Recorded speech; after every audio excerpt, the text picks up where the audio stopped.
Influenza, popularmente conhecida como gripe, é uma infecção viral aguda que afeta o sistema respiratório e possui alta transmissibilidade. Com potencial para causar epidemias sazonais e pandemias, a influenza representa um desafio constante para a saúde pública global. Considere se inscrever no canal e vamos comigo desvendar sobre esse tema, sobre mais uma infecção respiratória. Poxa, mais um vírus que veio da China? Brincadeirinhas à parte. Bom, bem como o Covid, precisamos entender também sobre influenza, que nesses períodos assombra muitas pessoas e leva muitas pessoas também ao pronto-socorro pegar testados, levando então a mais disfuncionalidades no trabalho. Bom, então a influenza é uma doença infecciosa causada pelo vírus da família Orthomyxoviridae. Basicamente, precisamos conhecer quatro tipos destes vírus: influenza A, B, C e D. Influenza A, responsável por pandemias, infecta humanos e animais. Influenza B, causa epidemias sazonais e infecta exclusivamente humanos. Influenza C, causa infecções leves, sem importância epidemiológica significativa, então não é algo que a gente precisa se preocupar. Influenza D afeta principalmente bovinos, sem casos conhecidos em humanos até agora, né?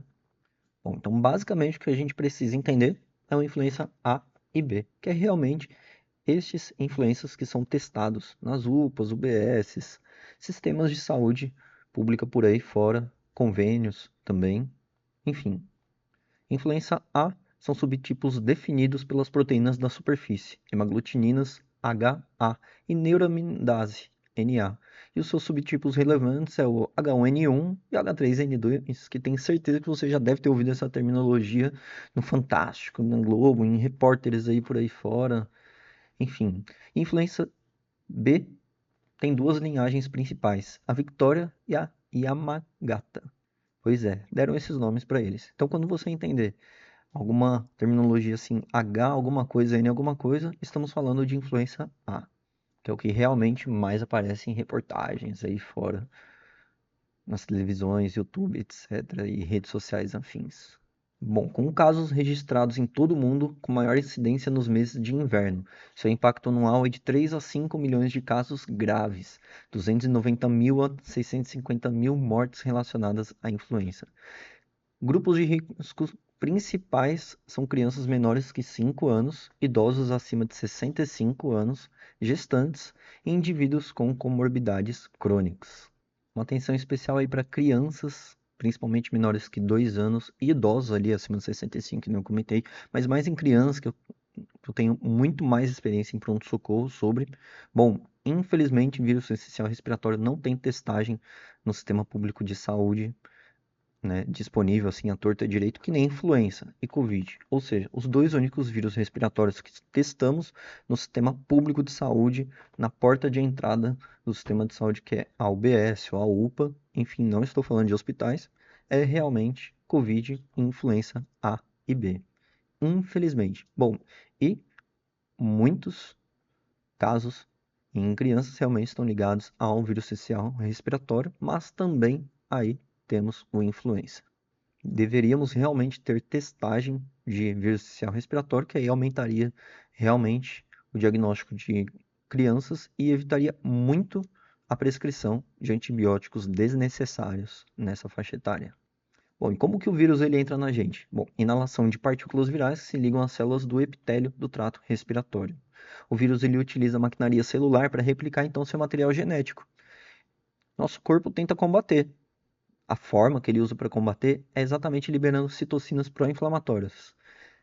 Mas isso tem um preço, gerando sintomas sistêmicos no nosso corpo, como febre, dores no corpo. De complicações temos que principalmente pneumonia viral ou bacteriana secundária.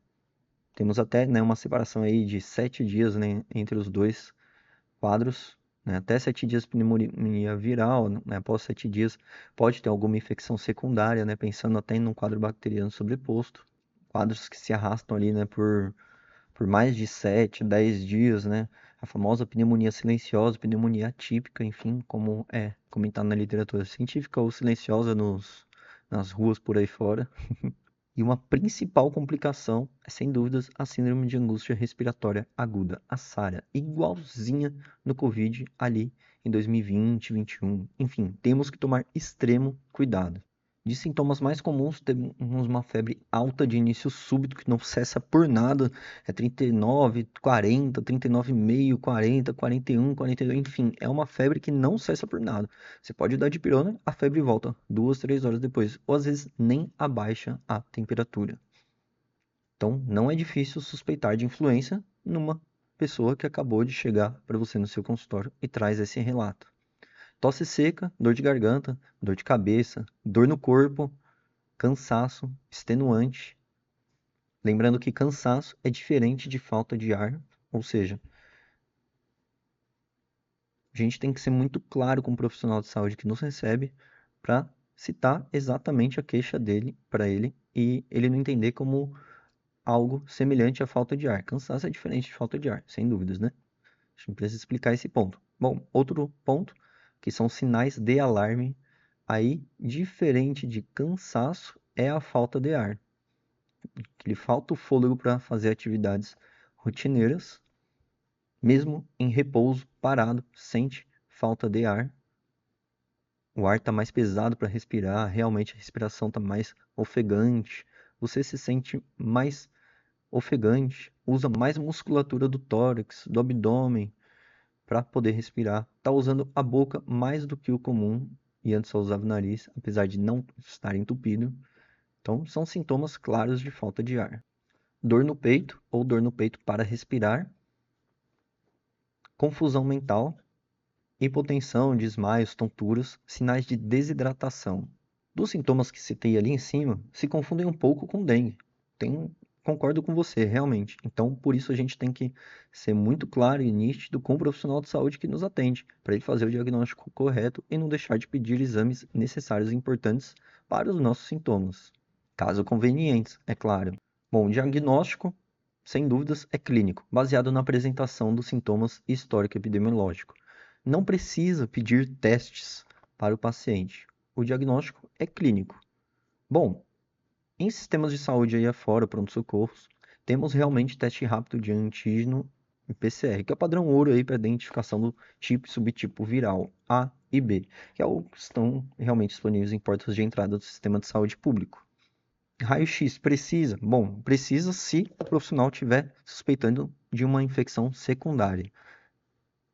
Uma infecção secundária é o que eu digo, tá infectado com influenza e também está infectado com uma bactéria que seja pneumococo, enfim, Haemophilus influenzae, que é uma bactéria diferente da vírus da influenza, né? São duas coisas distintas. Ou seja, podem ter coexistir as duas coisas ao mesmo tempo. Sem dúvidas, pode, realmente. Pode ter dengue e influenza ao mesmo tempo? Pode. É muito incomum, realmente, mas pode.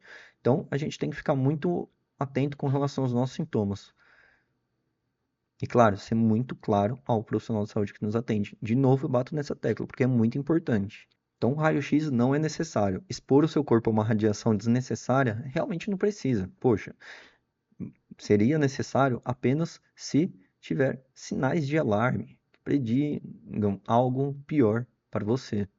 E claro, caso o exame físico do profissional de saúde não afaste a necessidade de solicitação de um raio-x. Confie nos ouvidos do profissional, apesar de que às vezes o próprio profissional pode se confundir, sem dúvidas. Mas ele não vai deixar de pedir um raio-x para você, eu tenho certeza, se tiver necessidade. Bom, sabendo com o que estamos lidando e entendendo um pouquinho mais sobre o quadro e também se precisa ou não de exames laboratoriais, raio-x, se precisa realmente do teste rápido 100% todas as vezes, também não precisa, né? Mas vamos ao tratamento então das medidas gerais para todo mundo, toda e qualquer doença, repouso, hidratação, analgésicos para dor. Lembrando, analgésicos, não estou falando anti-inflamatórios. Tem muita gente que usa anti-inflamatório para dor e não tem necessidade.